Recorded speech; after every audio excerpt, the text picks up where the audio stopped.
Good afternoon. It's 3 o'clock and I'm Alexandra Martinez with your Solent Journalism news update. The Russian invasion of Ukraine is underway. Tanks, soldiers and planes launched attacks across the country early this morning.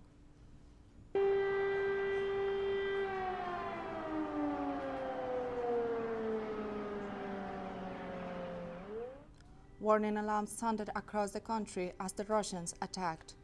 Thousands of civilians in cities like the capital, Kiev, tried to evacuate as the invasion advanced.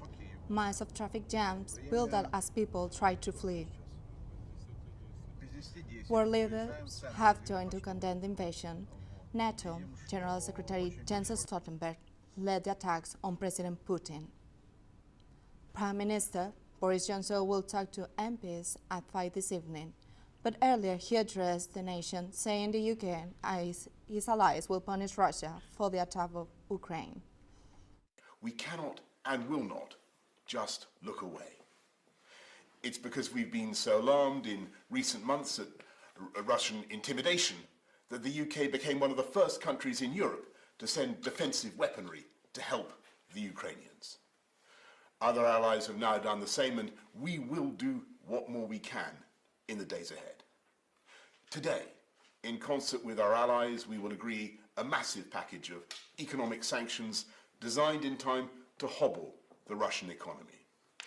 And to that end, we must also collectively cease the dependence on Russian oil and gas that for too long has given Putin his grip on Western politics. Our mission is clear. Diplomatically, politically, economically, and eventually militarily, this hideous and barbaric venture of Vladimir Putin must end in failure. From today, all COVID restrictions have been removed across England as part of the government's Living with COVID plan. The new plan states that people with COVID are not legally required to self-isolate, but recommends to avoid contact with others for at least 5 days if you have the virus. Self-isolation support payments for those on low incomes have stopped, and you no longer have to wear a mask. Megan Lenthal has been asking people what they think. The remaining COVID restrictions are coming to an end today, so we have come out to Southampton City Centre to talk to the public to see how they feel this will affect them. Yeah, so how do you feel that people don't have to self-isolate anymore? They can just walk around? That's just dumb.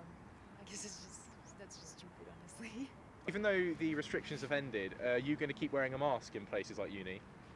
Yeah, I think obviously just best to keep safe, obviously limit the chances and then obviously live a safer life. Yeah, and if you catch COVID, you're going to self-isolate for a few days even though you don't have to?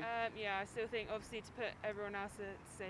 So. And if you caught COVID, so obviously you don't have to self-isolate now, you can just come into uni, whatever, but do you think you would self-isolate? Yeah. I mean, I would still stay at home, even if I don't get paid, but I would stay at home. Okay, so even though the COVID restrictions are over today, do you think you might still wear a mask in certain places? Yeah, in certain places, like I wore one on the train on the way here, and I'll probably wear one if my lecture's busy. I'll probably wear one. Even though the restrictions have ended, are any of you guys going to still wear masks around the place, or just not at all? I don't think so. I haven't really worn my mask since. I have to wear it at work, but other than that, I don't wear it. Yeah, no, I'm the same. I don't think I'll wear it just because no one else seems to be, so. Southampton City Council is bidding to join the UNICEF UK Child Friendly Cities and Communities programme. The aim is to protect children across the city for years to come. Hannah DeBall has the story. Southampton is set to become child-friendly city by 2025 after announcing they will work with the children's charity, the UK Committee for UNICEF. I spoke with Sally White, a project officer at Southampton City Council, about the scheme. Child-friendly city, child-friendly Southampton means putting children and young people under the age of 25 at the heart of all we do. So it's about listening to their views and opinions, hearing their voice and making sure that they're aware of their rights. I think long term that it actually makes a difference for children and young people, and they feel a difference as well, that they can see that difference. They feel listened to and involved, and they feel like they've got places to go to call things out when they're not happening. I also spoke with Ian Mitchell about the aims for engagement.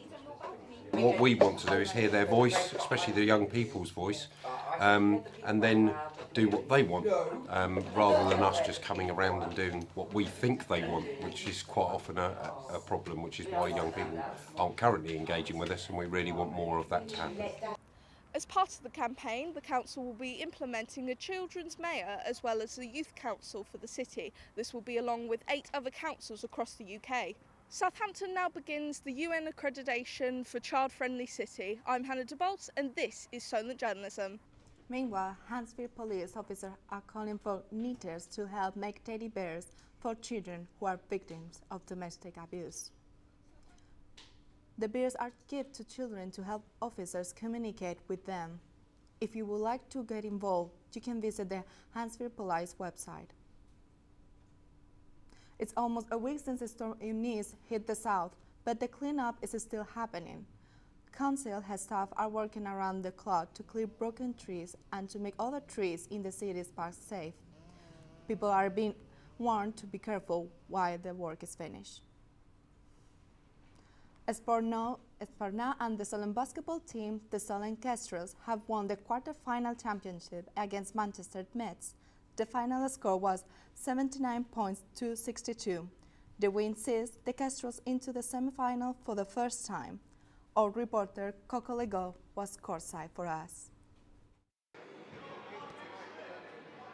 Hello, my name is Corentin Legot and I'm currently at the Solent University Sport Complex, where a quarter-final of basketball in National Championship will take place. At the moment, I don't know the result yet, but I can already tell you that Solent performances this year is very good, recording their best season ever, 7 wins, 3 losses and a win in the Bucks Premier South Championship. But what is the magic recipe for such a good season? I'll come back to you at the end of the game, hoping that they have obtained 8 victory, but for the moment, enjoy the images and the recipes. That's a difficult question. We're working together 3 times a week, and we're trying to share the ball a maximum. So we've got lots of talent in this team. It's not only me. It's not up to me, but it's as well the players gelling and working together and just trying to put some plays, some sets, and share the ball because everybody can score. We've got lots of good players. Yeah, we're competitive in practice, so it's good when we have like tough games like this that we get better and we can push through. You know what I mean? So that's the goal, to get better every day. Like the schedule stays the same, but we focus on like the particular teams we're playing. So like for Manchester, we knew they had a solid BBL player and stuff. So we just locked in, figured out some schemes to help us like stop them defensively, and then. But other than that, we just went hard. If they're smart, they don't go out before a game. If they do, I think it's stupid because then you can't keep up with the level. Because as you can see, the level is quite good. So no, I don't check on their life. We do check with the university. We are having meeting with them. We are making sure the uni and the studies are going well, you know. But then after that, yeah, no, it's not professional like a professional setup. I'm back. It's the end of the game and Solent made it through. They are gonna be in the semi-final in 2 weeks on Wednesday at 6 o'clock. Be there. Southampton hosts Norwich City at St Mary's Stadium tomorrow evening. The Saints are looking to continue their success after a 2-0 win against Everton last weekend. Kickoff is 8 afternoon. That's all for us for now. You can find all the stories on solentjournalism.co.uk. We will be back more updates next week. Good afternoon.